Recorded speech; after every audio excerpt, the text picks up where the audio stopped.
Bonjour, vous êtes sur Décideur TV, c'est Ténor du droit. Comment améliorer la prise en charge des femmes victimes de violences? On en parle tout de suite avec mes deux invités, Rachel-Flore Pardo et Karen Noblinski, deux avocates engagées contre les violences faites aux femmes. Bonjour à toutes les deux. Bonjour. Alors vous militez toutes les deux pour lutter contre les violences faites aux femmes et parmi vos revendications, c'est un droit à l'assistance des victimes par l'avocat dès le dépôt de la plainte. Rachel-Flore Pardo, pouvez-vous nous expliquer pourquoi c'est fondamental? Oui, tout à fait. Nous militons pour ce droit à l'assistance d'un avocat dès le dépôt de plainte depuis le mouvement Double Peine qui a été lancé en octobre et qui disait qui dénonçait les ratés, les mauvaises prises en charge parfois dans les commissariats des victimes de violences sexistes et sexuelles. Si ce droit à l'assistance d'un avocat est pour nous fondamental, c'est tout simplement parce qu'il est une garantie pour la victime du respect de ses droits. En fait, l'avocat, comme il est parfois le garant des droits du mis en cause, des droits de la défense, eh bien nous pensons qu'en fait, ces récents événements, ce qui a été dénoncé avec ce hashtag double peine, montre qu'en fait, il y a besoin d'un garant des droits des victimes et que l'avocat jouera auprès de la victime ce rôle à la fois d'expert juridique, mais à la fois évidemment de soutien psychologique, parce qu'il ne faut pas oublier que quand même quand la victime dépose plainte, elle s'expose, elle affiche, elle dévoile les sphères les plus intimes de sa vie et qu'en fait avoir à ses côtés quelqu'un qui la soutienne peut véritablement faire que cet épisode soit le moins douloureux possible. À ça s'ajoute évidemment que l'avocat pourra jouer s'il est véritablement là pour assister ce rôle et par exemple poser une question supplémentaire à la fin qui pourra aider en fait à ce que l'enquête se déroule dans les meilleures conditions. Donc nous militons très activement avec Karen Noblinski pour ce droit et pour nous un des corollaires de ce droit c'est évidemment sa prise en charge par l'aide juridictionnelle, avec aussi un système de commission d'office dès le dépôt de plainte, dès l'arrivée de la victime au commissariat. Aujourd'hui, ce n'est pas le cas pour qu'on comprenne bien? Aujourd'hui, ce n'est pas le cas. Et pourquoi c'est tellement important? C'est parce qu'en fait, le dépôt de plainte, c'est quoi pour la victime? Le dépôt de plainte, c'est l'accès à la justice. Et si on ne facilite pas, si on ne pose pas de garanties pour que la victime ait le meilleur accès possible à la justice, eh bien, tout simplement, elle n'aura d'autre choix que de trouver d'autres moyens de réparer ce dont elle a été victime. Et ça, dans un état de droit, c'est absolument intolérable. Karen Noblinski, il y a aussi la condition d'accueil des victimes de violences. Il y a eu beaucoup de l'écho dans la presse ou des cas où ça s'est mal passé, d'une victime insultée par un policier. Comment améliorer cette prise en charge des victimes ? Alors effectivement, et ce que revendiquait le mouvement Double Peine, c'était d'ailleurs ce problème de conditions de prise en charge des victimes dans plusieurs commissariats en France. Alors aujourd'hui, certaines victimes seront, on l'espère, assistées par un avocat. D'abord celles qui le savent, parce qu'il y a des gens, heureusement aujourd'hui, qui savent qu'elles ont le droit à un avocat, et il y en aura d'autres qui pourront avoir accès à ces informations si les officiers de police judiciaire sont diligents et si elles ont eu ces informations par des associations ou par l'aide aux victimes. Le barreau de Paris organise quand même quelques consultations et dans plein d'autres barreaux. Alors bien évidemment, vous dites que le problème se tient à l'accueil. Il y a divers problèmes. Il y a tout d'abord une question de l'accueil des victimes dès l'extérieur. C'est-à-dire que dès l'extérieur, les victimes vont devoir donner le motif, la raison pour laquelle elles vont se rendre au commissariat.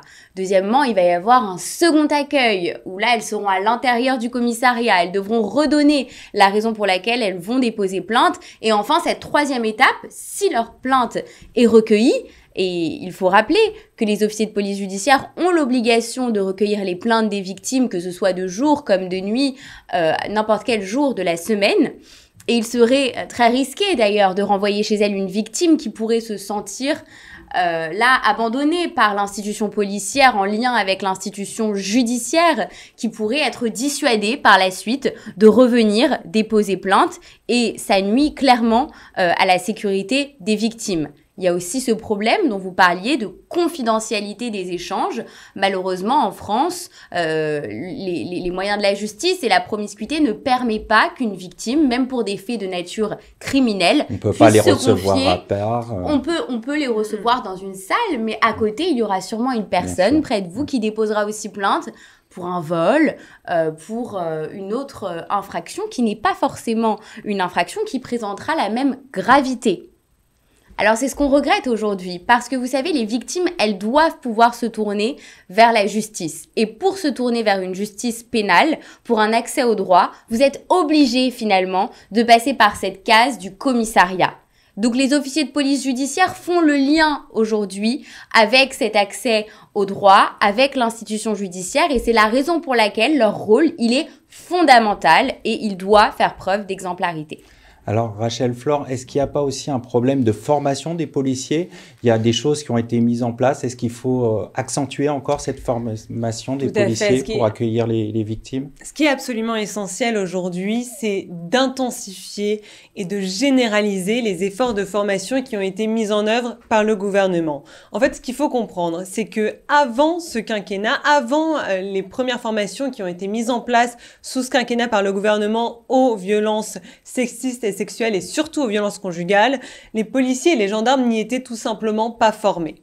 Aujourd'hui, c'est inclus dans la formation initiale, c'est-à-dire que tous les gendarmes, tous les policiers qui demain entrent en poste, ils ont été formés au moins un peu à ces violences qui sont très spécifiques. Donc il y a un progrès. Il y a un progrès, et ça il faut le dire. Maintenant il faut aller plus loin, parce qu'aujourd'hui il y a 250 000 policiers et gendarmes en poste. À ce jour, il y en a 100 000 qui ont été formés via la formation continue des policiers et des gendarmes. Il faut évidemment que demain, l'ensemble des policiers et des gendarmes soient formés à ces violences, mais soient formés plus en détail parce que aujourd'hui, cette formation, elle est encore trop superficielle, trop brève. Alors, c'est un début qui est encourageant. Il faut absolument aller plus loin parce que c'est ce que je vous disais, c'est le premier contact de la victime qui veut accéder à la justice. Il y a les téléphones grave danger aussi.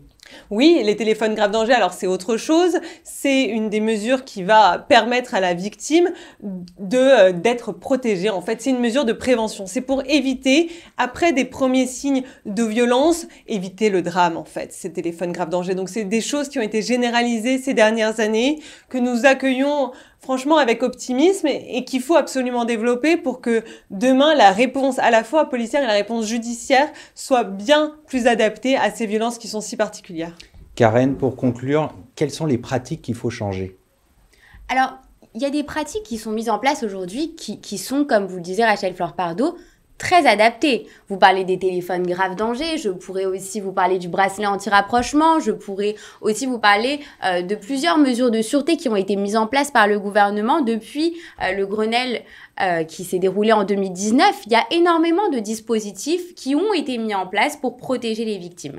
Sauf qu'aujourd'hui, on constate bien évidemment qu'il y a des insuffisances. Il y a des insuffisances déjà parce que par le passé, il y a eu des loupés. Il y a eu des loupés qu'aujourd'hui, l'institution policière, l'institution aussi judiciaire tente de rattraper. Il y a eu parfois des manques de coordination entre la police et la justice. Il y a eu des plaintes qui n'ont pas été recueillies au bon moment. Il y a eu une personne qui sort de prison et dont la victime n'a pas été avisée de cette sortie de prison. Et heureusement, le décret du 24 décembre 2021, il met fin. Maintenant, les victimes sont prévenues lorsque cette personne sort de prison. Mais ce qu'il faudrait aujourd'hui, c'est que nous ayons un système qui se rapproche finalement un petit peu plus d'un système espagnol, qui finalement, depuis plusieurs années, prend vraiment en considération la question des violences conjugales au sein du système judiciaire, prévoit des juridictions qui sont spécialisées, des parquets spécialisés, des agents spécialisés au sein de chaque commissariat, de chaque ville. Et on se rend compte aujourd'hui qu'il y a une nette amélioration par exemple, dans ce pays. Et bien évidemment, on ne le dira jamais assez, il faut accentuer la formation et il faut finalement faire évoluer les mentalités. Parce que c'est cette évolution des mentalités qui ne permettra jamais assez, en fait, de compenser la formation des policiers, mais qui est fondamentale. On va conclure là-dessus. Merci à toutes les deux d'être venues sur notre plateau. Merci beaucoup. Merci. Merci à toutes et à tous pour votre fidélité et à très bientôt pour un nouveau numéro de Ténor du droit.